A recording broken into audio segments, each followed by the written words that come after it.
welcome, a new live today. And today we're gonna be talking about the best way to thank your body, because often we neglect the body and we forget that it's a tool that is here for us to work in collaboration with us, and we're the being and we have the mind, which is also another tool for us. But sometimes it might seem, or whenever we let go of our control, basically of the direction, setting the direction, it's more of setting the direction and working in collaboration with our mind and our body. But sometimes we might seem like our body has taken the control over. We talked about this in relation to mind, where if we don't become aware of our mind and use it as a tool, it starts using us. The same way it works with the body. When we don't use our body as a tool, which comes with the responsibility also taking good care of it and being there for the body and understanding it, learning how to understand it, then it might take control over us. And then it gets to the outlapse of we keep trying to basically shape our body into our idea of how it should be looking, but we're not looking at it from the point of view of what needs to be healed, what needs to be understood in order for our body to work perfectly in alignment with us, harmoniously. And the way we change the mindset towards our body, the awareness of our body, with that changes the perception of us, how we see ourselves also. And only then the body can adjust accordingly. So whatever we project onto our body is saved in it, and that way it actually behaves. So if we project negative comments over our body, towards ourselves, anything negative, then it will reflect this way. Okay, so it is essential to understand how to be there for our body and how to thank it in order for it to become a tool, and it will work harmoniously in our collaboration. And so the best way to thank our body is to become aware of it, to become aware of that it has its needs. And once we learn how to accommodate these needs, then slowly starts gaining our trust again, and it starts telling us things, it starts talking to us, communicating us, and we develop a relationship, a healthy relationship. Because whenever something in your body is hurting, painful, or it's uncomfortable, then probably, and you don't understand it, okay? It can always outlapse. I'm not saying we don't get sick if we heal our mind patterns, but we understand it. Why was it? And what was the psychological pattern behind it? Because anything that projects into our body is originated in the form of energy. So first it's energy. From energy it becomes thought. And from thought it manifests. Okay, so this is the process of how reality happens. It first starts in the form of an energy. Energy is everything around us. It's the things between you, the things you don't see, the transfers going on all the time. You are energy, all of your parts, everything solid around you is in its source. Hello, welcome. Is in its source energy. This then goes into the form of thoughts. Okay, first is energy, then it goes into form of thoughts, and from thoughts it manifests into reality. And we can learn how to manage this energy right, or how to change our thoughts towards our body, and then it manifests into the reality the way we want it. This can be, for example, with gain loss or weight loss or weight gain. If we have some eating disorders, if we want to get more weight or less weight. So this is a very similar pattern, similar association, but also it can be in terms of pain manifesting into our body. Okay, so or any uncomfortableness, any anxiety. Also, of course, the way we feed ourselves, the way we maintain the body, the way we take care of it, the way it functions. And then from the gut, I also mentioned this one other time, our gut actually sends then the information into our brain. So what we eat also very much influences our emotional state, our psychological state, what is happening in our brain, because the signals come from the body. So it's constantly a closed system where everything works with everything. Everything is connected. So the energy we choose to insert into our bodies and receive, because we have the mind for us to be able to select what we receive onto our body. But this is also with thoughts. Okay, so you choose your thoughts, and you must become aware of it, that you are choosing basically what you will feed your body with. Not only food, but also thoughts. So you must become aware of what thoughts you are putting into your body. And I will state an example, actually, what I realized today, because every day on the self-healing journey, you can bring to awareness any patterns that are basically limiting you from living your best. And it's basically a never-ending journey, but obviously in the beginning there's maybe more stuff before we haven't been aware, and then we start being aware. So the healing maybe happens on larger scale and it might be more intense. But over time, you develop the peace inside you, the harmonical state. You practice it through breathing and through awareness. And then always there is something, some limitation that you can bring to awareness and then change it.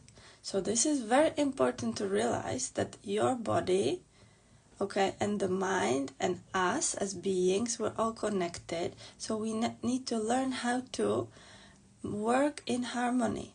So not only we choose what we feed ourselves with, and then we feed our gut, for example. That's one of the examples, but we feed ourselves. Okay, so for example, organic foods, and I don't want to get into food so much, but I just want to state that this is also connected. But here we're talking more about the pain, chronic pain, or basically the state of mind, mental health. But I want you to realize that this is the same. So the same way you select food, that it is essential on the self-healing journey. And as you adjust understanding your mind, and as you adjust understanding what happens in your brain, in your mind, if it's very loud, the same way the variety of what we eat is very loud. If we eat over-processed food, then it's simply working of the body. So it takes the body more energy to get the nutrition it needs from the food, because it has been through processes. The same way, if you receive many thoughts from a person that has no filter, of no awareness of what they're saying, then you receive, it's like if you were receiving over-processed food. Those are over-processed thoughts. Okay, so some people, when they say some statements that might be triggering for you, you can imagine it as receiving over-processed food. And of course, the brain has to work harder, the body has to use more energy to untangle these thoughts and choose what is in there for me, what will become my truth, my thoughts. So the best way, okay, the shortest way is becoming aware that all the stuff we receive, we then need to process and then form and shape it into our reality. We need to be aware of the decision we have. Of course, I'm receiving whatever a person is saying, a lot of stuff, but then I make the selection. I make the selection of what comes inside, what will become my truth, my reality. The rest, I thank you and I give it back, or I just don't enter it into my system. And over time this becomes easier, much easier. And also with food, as you work with your mind, your habits will change naturally. Even what you crave, cravings, because any kind of cravings for bad food is where the body isn't nourished enough. So it needs the nutrition, and it thinks that it will get it in the sugary or speedy way faster. So it's like the quick fix for the instant, because the body always wants to feel good.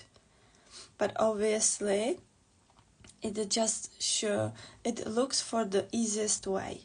But we are connected systems, so we have our mind and we have also ourselves to be able to make that selection. Okay, so in terms of the self-healing journey, you are basically discovering the power of choice you have. You have this naturally, but we have forgotten about this, as we have forgotten about breathing awarely and how powerful breathing can get. How powerful just becoming aware of our breath can get. Breathing through situations that usually we would close the energy and grasp, and we would be like, oh, because we're scared, there's something happening. But if we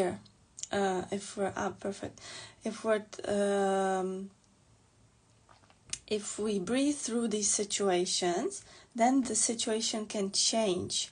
And whenever it occurs again, we gain this power, we gain this confidence along the way, along breathing through those breathing through those situations, breathing through those triggering situations, and becoming aware that it's my selection, which thoughts I choose, what food I choose, and it is my responsibility. With power, with realizing your own power, comes also the responsibility.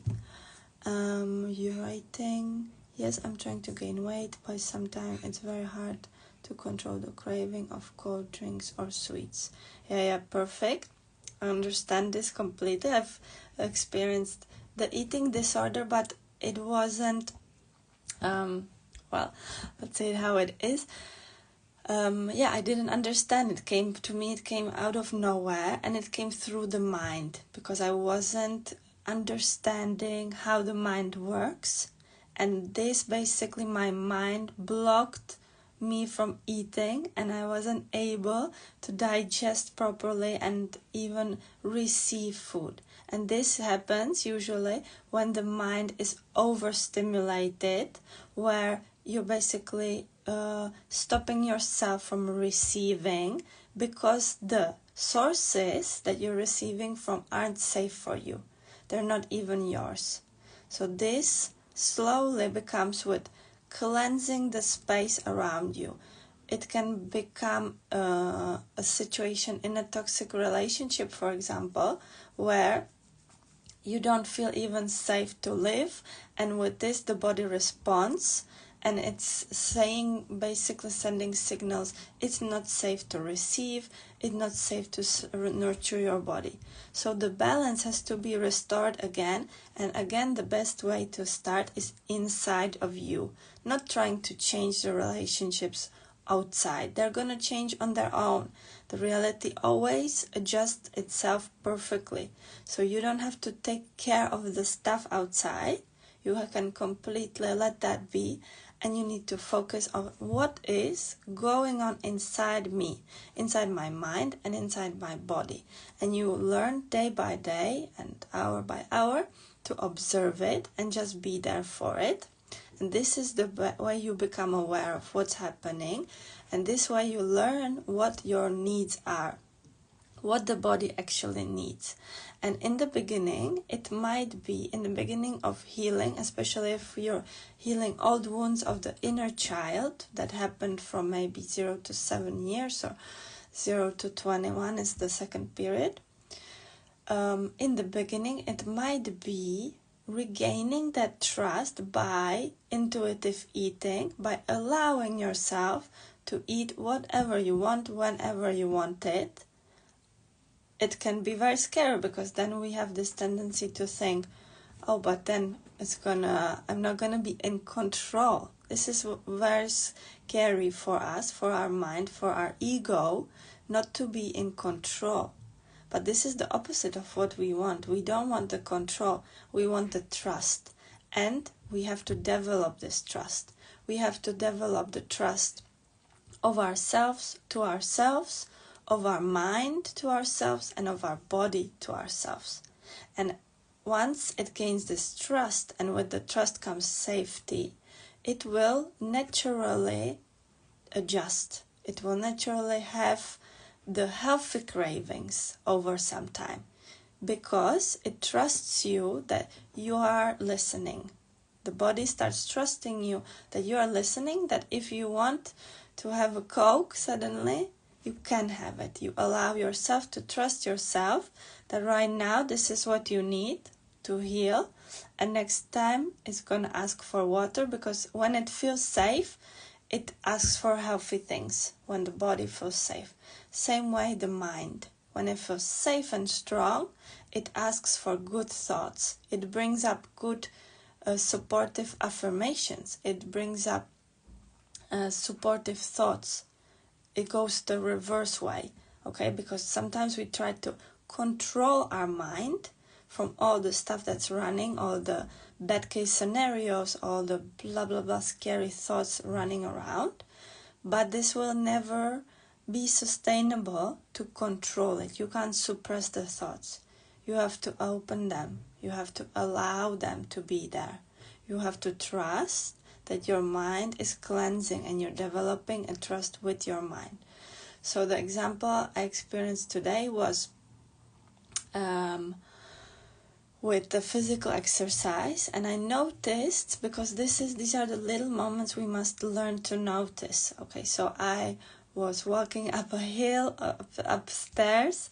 It was a very steep hill outside in the forest, and I noticed that my mind is telling me that, or my thought process and my patterns in the mind were telling me like, oh, but I'm not as physically strong. I don't have a very good physical condition right now. I need to rest a lot. And this was the story, the inner monologue that was going on inside my head. But if you bring this to life, to awareness, this is just a story. This is a story that has been saved into your mind from the past experiences, from when you were tired during your physical exercise class in school, or from when your brothers, I have 5 brothers, so when your brothers were faster than you and you weren't able to maintain that speed or that strength they had. Okay? But this is only true until you allow it to be. So whatever the story, this is the journey, self-healing journey is about learning to observe what are the stories inside you and changing those by bringing them to awareness and making a new story, the story that will be there for you. So in this case, for example, it kept saying like, well, I'm getting tired, and I noticed I was getting tired with that thought, right? Because that is what manifests in your life. If your mind is telling you, I can't climb these stairs, I can't climb this mountain, I can't climb this steep hill because I get tired easily, and these are the affirmations you keep telling yourself. So, but we aren't aware of it usually. I've lived with this basically maybe for many years, But today was the moment where I brought it to awareness and I stopped. You have to always stop in that. Breathe into it, breathe deeply, because deep breath always helps you to climb a hill. And I've given this suggestion always: when you are out of breath, out of power, the breath is what gives you back the power. Deep breathing until the feet, until your lower body. Okay, the breath, you visualize it going through your whole body. This always brings you back, brings the power back, the power of now back. And then from there you choose, this no longer needs to be my story. What do I want to be my story? So I changed the story into, I'm getting stronger. Of course I can do it. Of course I can climb this hill. With every step I'm getting stronger. And you can even bring it further, saying, the steeper the hill, the better it's for me. The better I feel, the stronger I am. The higher I go, the more I walk, the stronger I am. Okay, and this is a series of patterns, and this is the beginning, because once you change the story, every time this will occur, because over time, probably it will occur again. If you go to the gym and you're feeling tired and you feel like you can't go anymore, it's good to stop and realize, of course I can go more. I can go further, but in a gentle, loving way towards myself. Not in a stop talking, suppressing the mind, what it needs and what it says. Suppressing it and trying to block it and going with force, going over yourself, overdoing it. That's where something breaks. That's where you get an accident. But in the gentle way of approaching yourself, especially in the hard situations, in the loving way, okay, this was my story for many years. And now I realize it doesn't have to be my story again. It doesn't have to be my story anymore. I can tell my own story. I create my stories in my mind. And with this, the reality changes. The opportunities that come into your life changes. Yes, suppressing your mind from negative thoughts.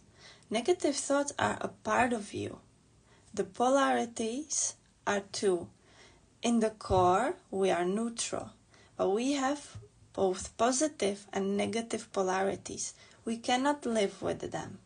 We have negative thoughts. We have the ability of negative thoughts to protect us. They protect us. We need to have negative thoughts. We need to have the ability to have negative thoughts. But we need to create the trust with our mind that the negative thoughts don't control us. They don't limit us. But they are here for us. I love your reactions. But this is true. You must embrace that the negative thoughts are here for you, because your mind is doing the very best always to protect you.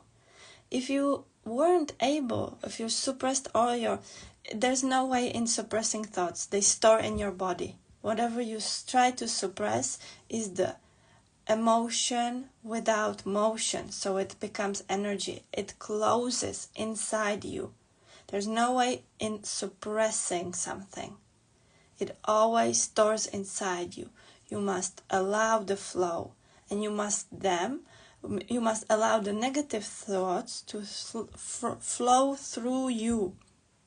You must learn how to allow yourself having negative thoughts without connecting to them, without them affecting you. You must have negative thoughts and positive thoughts. We are whole when we have both polarities. You must understand that the core is neutral, which means the decision always is yours in that situation. But of course I need to have negative thoughts, because if there's danger and there is yes, go with the flow, exactly. And there is for example, a train on the train station and I'm getting closer, or my child is closer to the train. Of course I get scared and I have to pull my child back, or I have to protect myself, and the negative thought comes up. Oh my God, this could happen, because it could. If I didn't have this negative thought, and I wouldn't be aware.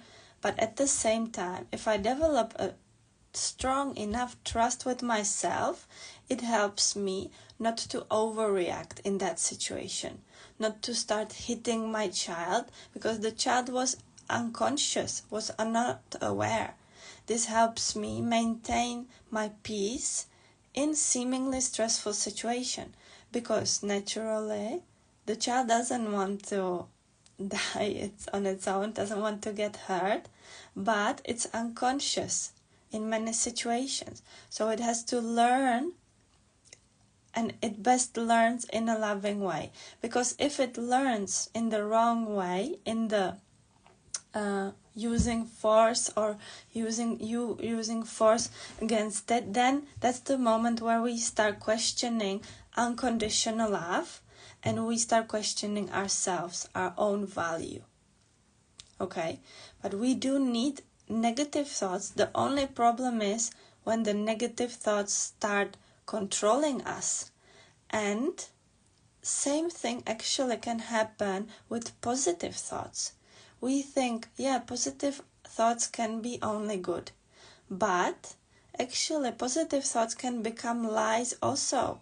If we are lying to ourselves with fake gratitude, or fake abundance, or if we use affirmations in a wrong way, like I am wealthy, I am healthy, I'm the most powerful person in the world. If this is my affirmation, then it's gonna become a lie, and it can become dangerous to me. It can show the opposite polarity of that thought, of that affirmation, because thoughts are affirmation and I choose them, but actually in the core they should be neutral. They should become healthy for me.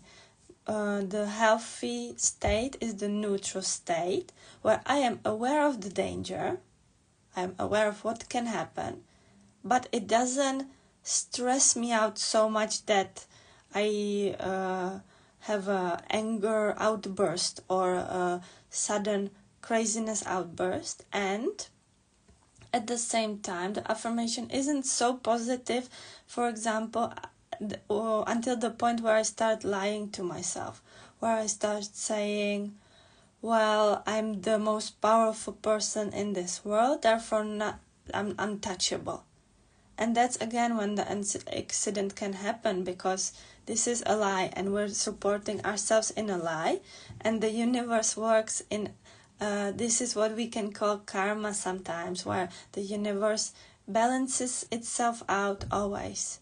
Okay, so it brings us down to the ground from any lies, from lies of not being good enough, or being better than someone.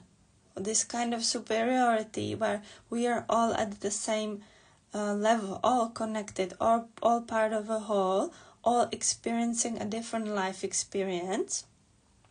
But you have surely experienced that if you go deep down into depression and into a spiral of like not being good enough, then you won't be feeling your best down there, obviously. So you have to maintain your value, that is, that you matter, that you're here neutrally correct. And the same way where you're overlying to yourself with positive thoughts like, well, the fact that I have more money than you makes me a better person. Okay, this again is a lie, and sometimes even the universe corrects itself by you losing that money or something like that. But those are the extremes. So the healing journey is allowing yourself to have negative thoughts, to have positive thoughts, but having tools that bring you back to yourself, to your neutral state, to your inner peace, to your inner harmony, So it's about managing this, and this is the approach we need to apply to our body, because if it needs to suddenly gain weight or lose weight during our life situation, our whole life, our body changes, it ages, it needs to change.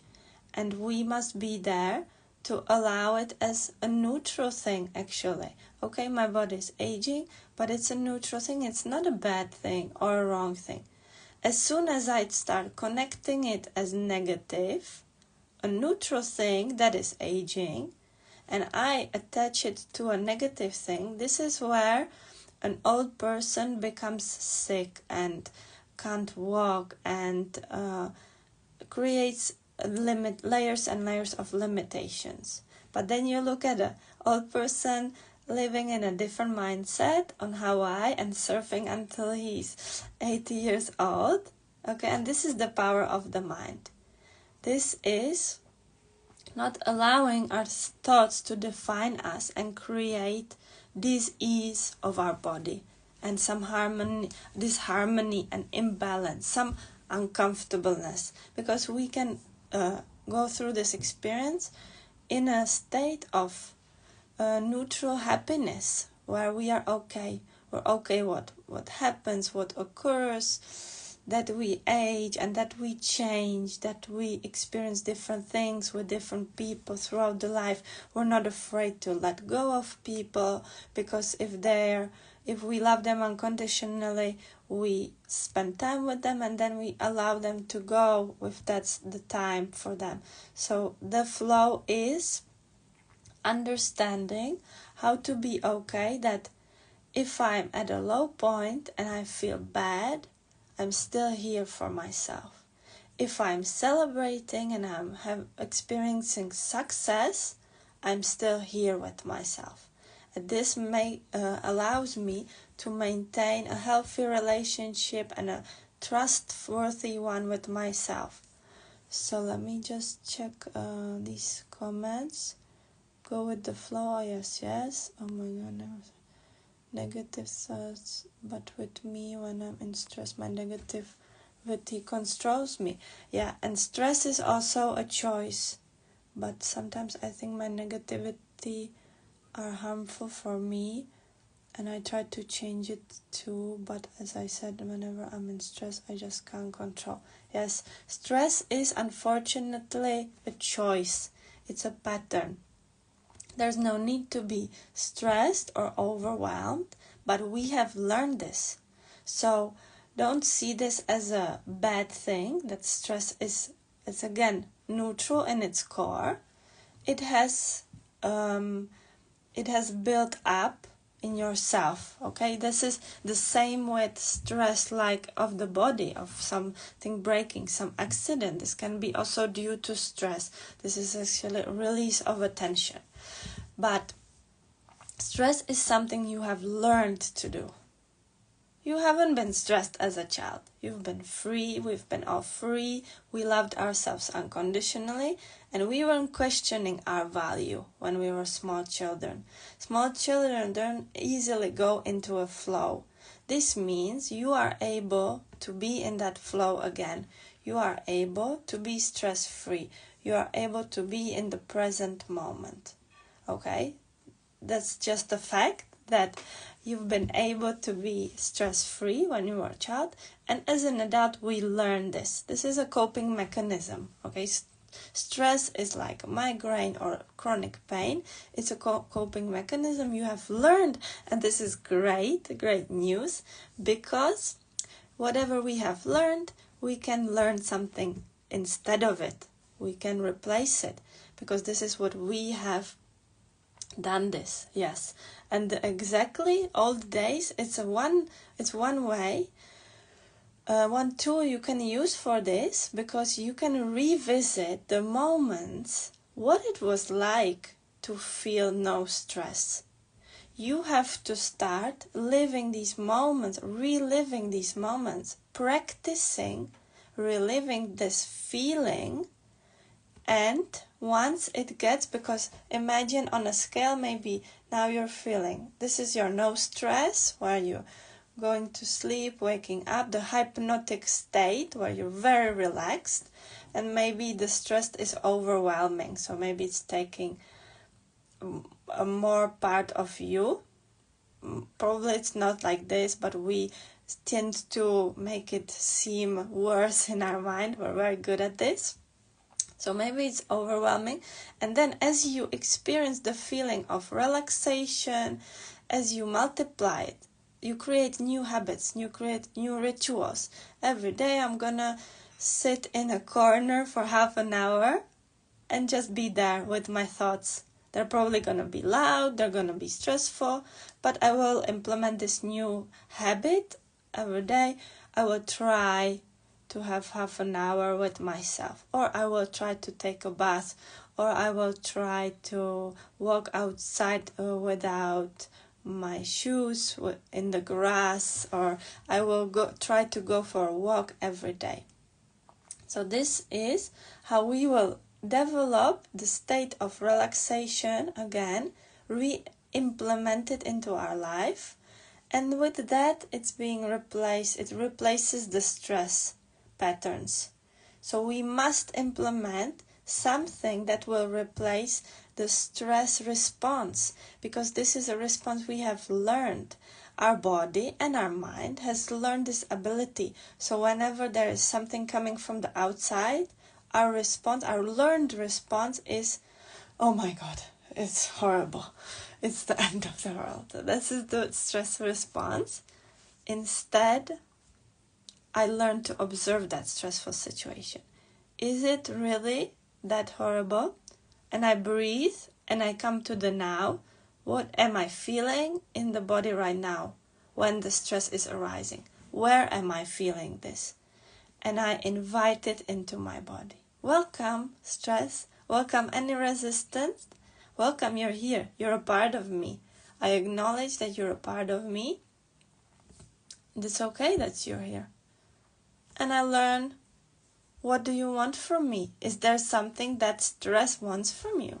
Maybe that stress will tell you, I would really love for you to take me for a walk.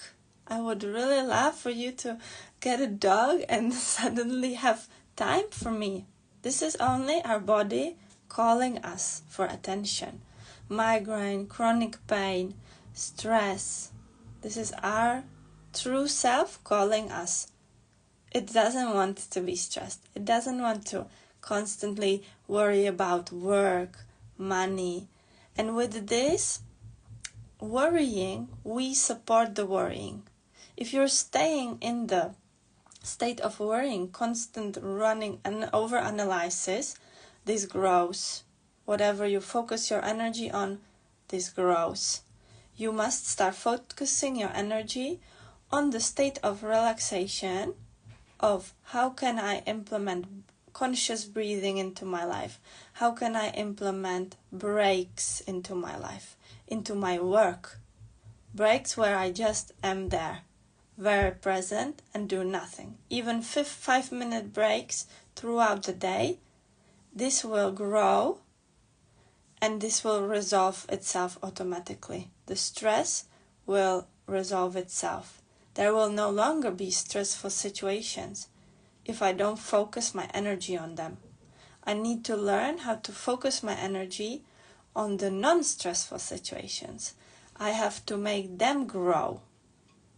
Because this is as if you're planting a seed of a tree, but you're not watering the tree. You're watering all the weeds around it. You're watering the stress and you're watering the weeds. And the weeds are coming and they want to eat the tree. Okay? You must focus on the tree. Inside of you, you're planting a seed every day and you're watering yourself, your strong roots. Visualize the roots that are inside this earth with you. Visualize how strong you are. Just feel into your power. And with this, the weeds around you, they're not gonna grow anymore. Suddenly, you will get a raise in your job. This is where the magic happens. This is the magic, but it comes from the inside. This is how you create the magic from the inside. Once you start focusing your energy in the right place, or feeling into your body only. Today I decide just to feel my body, touch it and feel it, like, wow, I have a hand, I'm grateful for my hands. You can implement a daily gratitude ritual. I'm grateful. I once wanted my hair to grow and it was always this short, and I applied love to my hair every day. I was like, wow, I have such long hair, and I lied to myself until it grew as I wanted it, you know. You must create and focus the energy on what you want, not on what you don't want. This is the common mistake. Okay, and with this, the situations around ourselves start creating the magics, start creating the synchronicities for us. And suddenly you will be like, oh, there's a new colleague at my work who will help me. Oh, I got a new employee who's perfect and relieves me of all this work I have to do. And suddenly I'm free. I'm free to take the day off. I'm free to take a weekend off. I'm free to travel.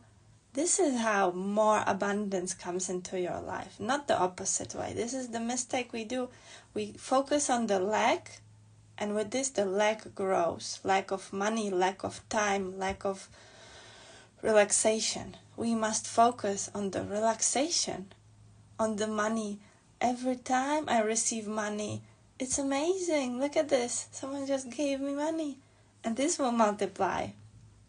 I get 5 or €1 for someone. It's amazing. I'm focusing on the abundance, not on the lack, that I only have this much on my bank account. I have to focus on it to grow.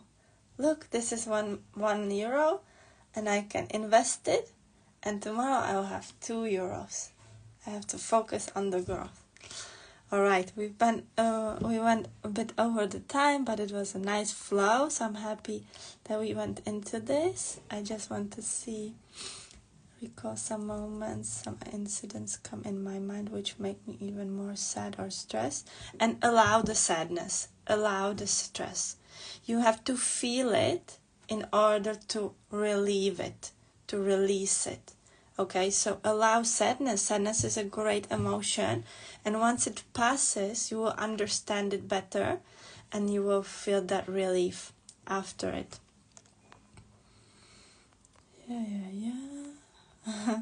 Yeah, I analyze about my exam most of the time.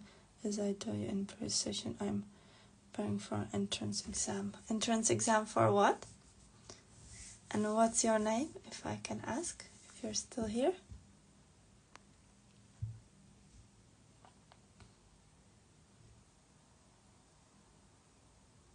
Yeah, analyze about my exam. Yeah. This is there. We basically focus our energy on the problem of like how bad it can go, and then it might go bad. We must visualize, what am I gonna feel like when I pass that exam? On this feeling you must feel. Medical course, amazing. How are you gonna feel once you have accomplished the exam? Yeah. You have to start developing that great feeling and go into that exam with that great feeling. Like you have already achieved it. You have already accomplished it. You are a doctor. Look at how many people you're going to help. How many people you're going to guide. Especially if you're working with yourself and with your mind, you can bring a more holistic approach into medicine, because medicine is great, of course. We need it. We can't be only in the holistic point of view, but we need to join these skills. And if you are working on yourself, and if you are managing your mental health and your physical health, you're understanding your body, look at how many people you can help with this approach. You will tell them what I have taught you, what I have learned the hard way, what I have experienced that works. Okay, and you can, impossible for you to feel, well, you can learn to feel it. it always seems impossible. When I started the new course of artificial intelligence, AI, that I did recently, the first feeling, jumping into that, trying to feel it, it's horrible. Absolutely horrible. It's horrible. And then you cry, and then you go through whatever needs to, because that's all the stuff coming up, because you haven't ever tried it, maybe because you haven't experienced that feeling, and that's okay. You need it. Okay, invite it. It's gonna be maybe horrible for 2 minutes, but what comes after? That relief, and that, oh, so let's experiment. What am I here for? What's my purpose? How can I feel? This is the beauty, that we can choose what we want to feel in this life. Okay, we can choose until where we go. The limits, we define our own limits. Okay, so I'm gonna feel into it. Wow, what is there for me in this life? What opportunities await me when I pass that exam? It's gonna be amazing. I'm gonna feel great. I'm happy to explain to you. And so probably, what's today? Saturday. Let's see if we'll do another session tomorrow, but otherwise Monday or Tuesday.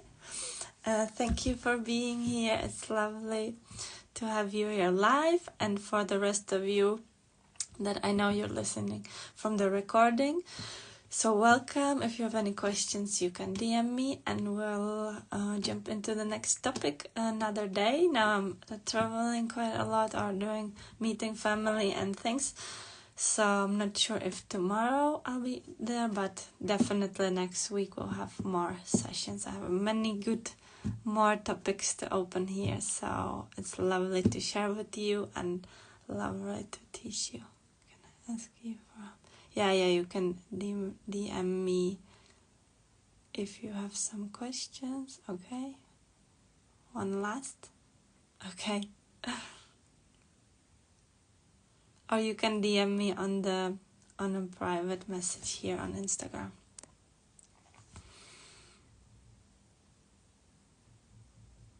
Okay, so have a lovely day. Yeah, you can DM me after the live. Thank you. Bye.